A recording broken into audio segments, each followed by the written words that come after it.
Okay, should we start? Okay. Hello everybody, my name is Deena El-Mahdy.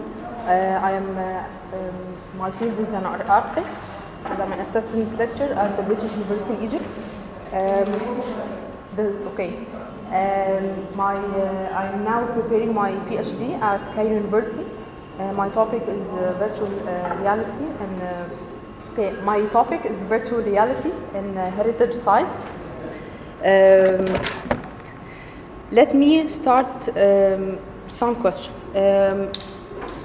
When was the last time that you visited museum? Did anyone visit museum last month? Last month? Okay.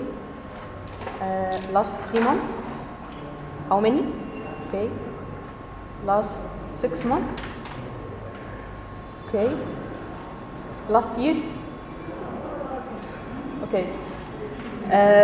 It's not too much, but the problem is the museum is maybe to most of us it's a tool or something to learn and or just a place to it's like a library which we just see some stuff displayed with old techniques and so on, or just paintings. You just go to the museum to watch some paintings or some sculptures, and they are displayed in glass boxes, no touch, no interactive, so it's just boring. So it's very important to have some sort of technology that interact the visitors and the users with the exhibits itself. If we move to another thing, most of the buildings and the monuments, the sites and the landmarks has an expiry date, as the same as the human. Nothing will last forever. So the rule or the job of the architect or some people is how to document or how to preserve this monuments to stay. As an example, the World Trade Center, it has gone, and they just make like a hologram to instead of the two buildings, as to keep it as like a memory or a landmark.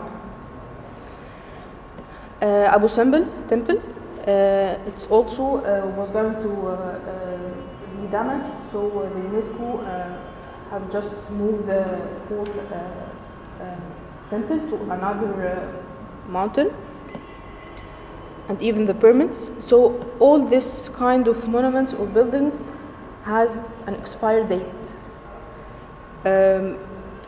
Our rule as architect is to not to just keep to preserve them or to be like have too much to live or so on. But the most important rule is to document how to document these monuments to have the to be like a database to the next generation and so on. So documentation is one of the most important tools to protect our heritage from being lost. Let's move to another type of documentation. Most of us, of course, doing selfie a lot of time, all the time, most of the time, mainly, more than capturing the buildings and so on. So if we have the ability to use the way that we take the selfie and so on, it's type of capturing or taking snapshots. So if we have the ability to take the pictures in a different way, it will be important for our heritage, and I will just show you later. Documentation technology and its application have increased in the last decades, starting from the 3D printing, the drone, the GoPro, how they just can take like a snapshot from the plan or the layout of the buildings. the 360 picture, the panoramic picture, 3D printing, 3D photogrammetry, and 3D laser scanning. Okay, how to be a professional in documentation and so on, and this sort of technology. It's very easy to any one of us to have or to be that professional. Just you need is to have a mobile or camera, some sort of tripod. Maybe it's flexible, you can just put it everywhere, and stop doing selfie. Just take some picture. If we move to this picture, how do you think, or how we capture Helwan from Turkey, Ivan? He's an artist, photography artist. So I just want to some inspiration how we took this picture.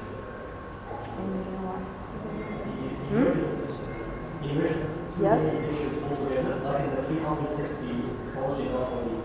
Okay. So I guess he did it from two positions, one from the top view and one from the elevation. Okay. And exactly this is the type of picture that we built or merged more than picture by using drone, which will start the ceiling and the top of the building, the elevation, the walls, until we reach the floor. So this type of documentation we will see it in different way in heritage, mainly in heritage sites and so on. This also for building, for the street, and it's like you bring a piece of tissue and just bending to get the whole view. Okay. The next type of documentation technology is 360 spherical picture. This application could be applied in the mobile. Mark, since month ago, I think, he do some application on Facebook. You just once you upload the 360 picture that you take it, it's like you take a picture in the middle of the place. 360, like a spherical picture. You just snapshot the ceiling and the walls and the surrounding area, and just upload. Once you upload it, you will just get the virtual 3D on live. Actually, this picture was last year, August, in Hassan home in Borna, and it was really sad to see this damage that happened to his house. It's supposed to be he's one of the architects, the famous architect in our field, and this is really a damage that we see his house, just the people waiting for it to collapse and so on. So if we didn't, even if the picture shows a lot of damage, but if we didn't take or document these stages, we will lose everything forever.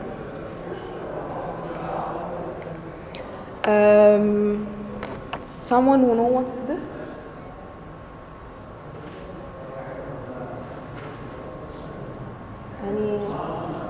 It's from the top view. Okay.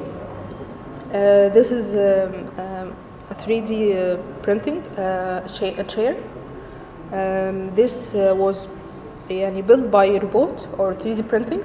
The material that used was sand, cement, and we just put layers from the cement, and the 3D printing just inject the water to have the sections of the contour to each layer to the top.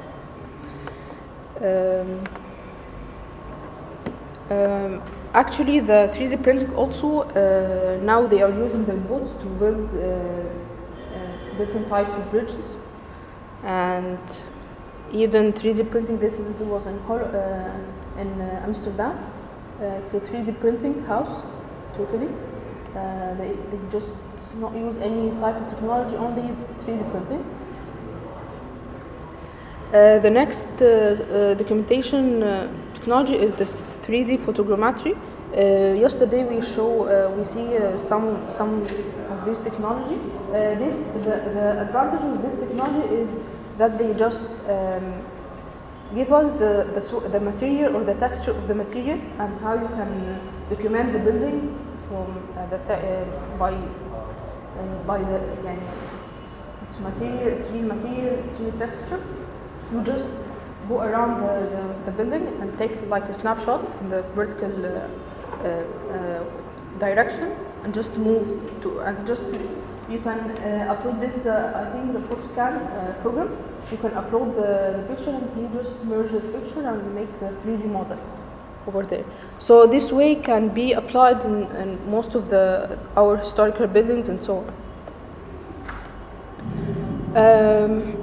This project was done by someone in Islam Adil. It was in 2009 at Darmstadt University. This project was to document the Moorish style in Portugal. Let me see if I have a video.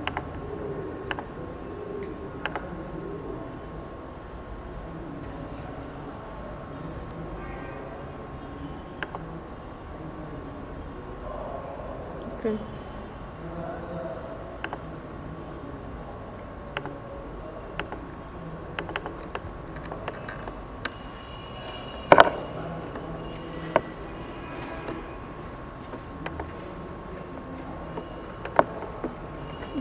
No problem.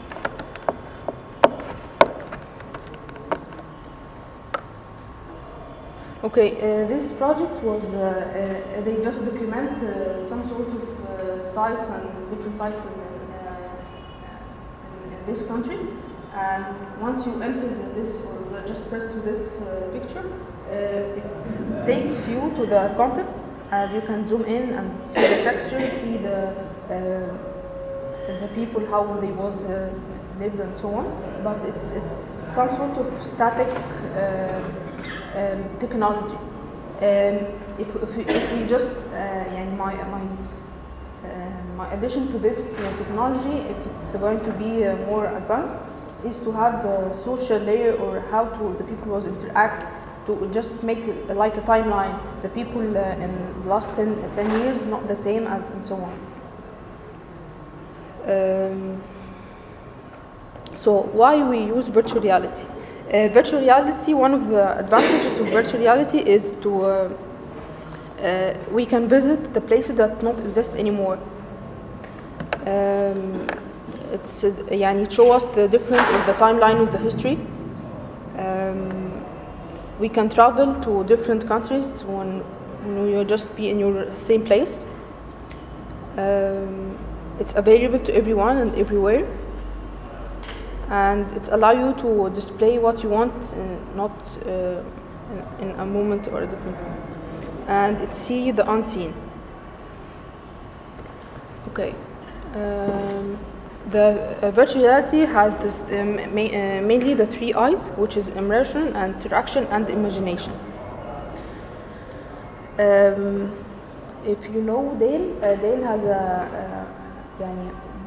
like a cone or a flow chart that shows that the more that you interact with your senses, using your senses, the more you remember the thing.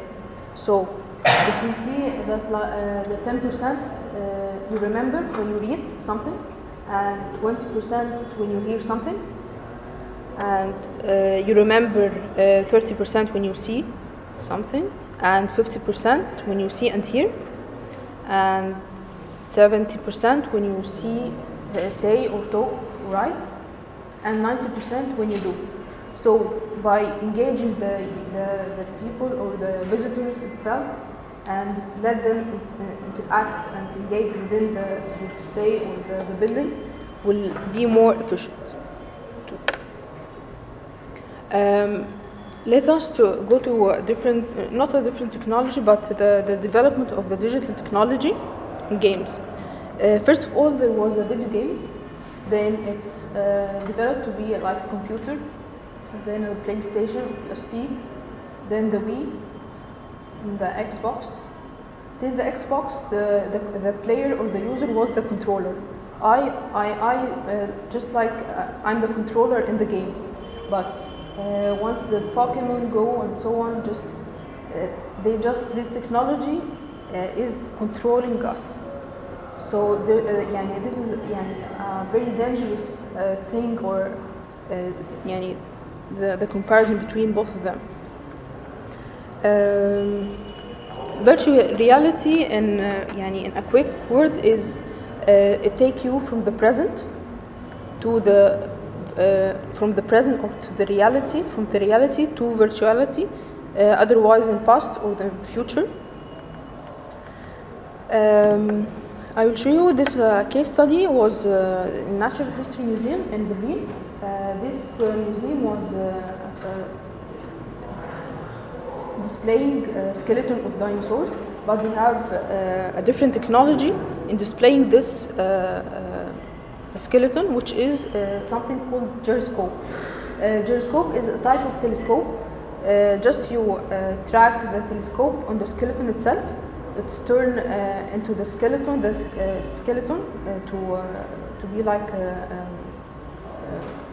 the skin, the muscles and the skin, and then in just 3 seconds, I will show you the video.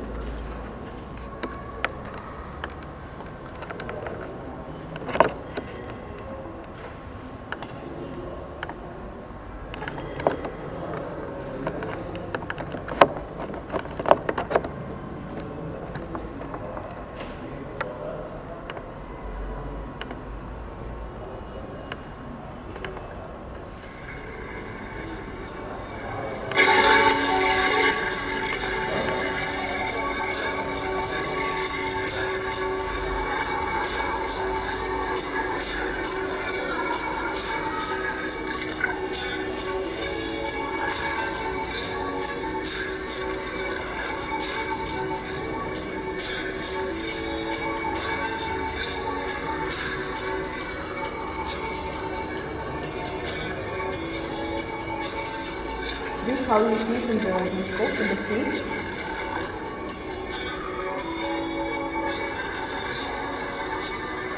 And then it's turned into the real concept of the dinosaur. So we take you to how the dinosaurs was living, or in this way, and so on. This technology. This technology has just entered, I think, in 2007. It was a new thing to.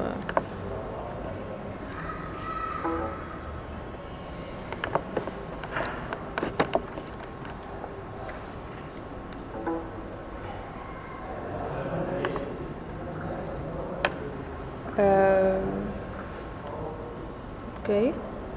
The number of the visitors just increased 4 times. Before and after the technology. The next case study is about, it was in Egypt. It was in the opening of MC Mosque channel. It was in the citadel, Qala. At the beginning of the technology they used is the hologram technology.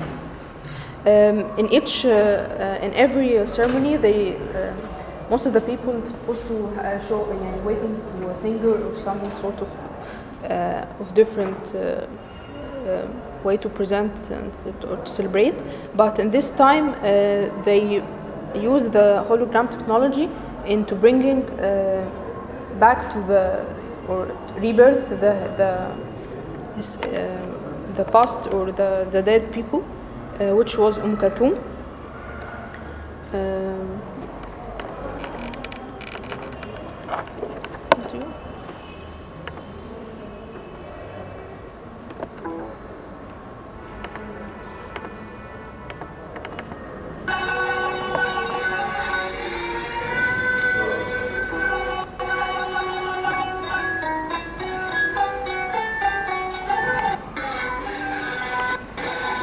So it was displayed with hologram technology.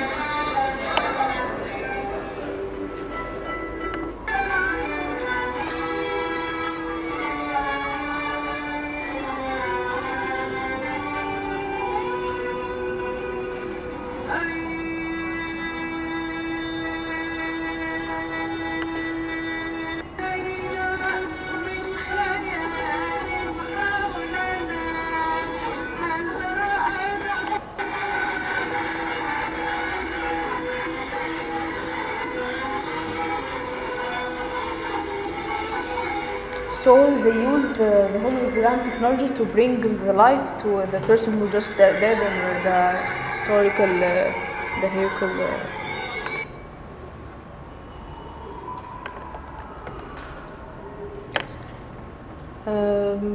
Then at the final, virtual reality can show us to see the unseen or reach the places that never been exist anymore.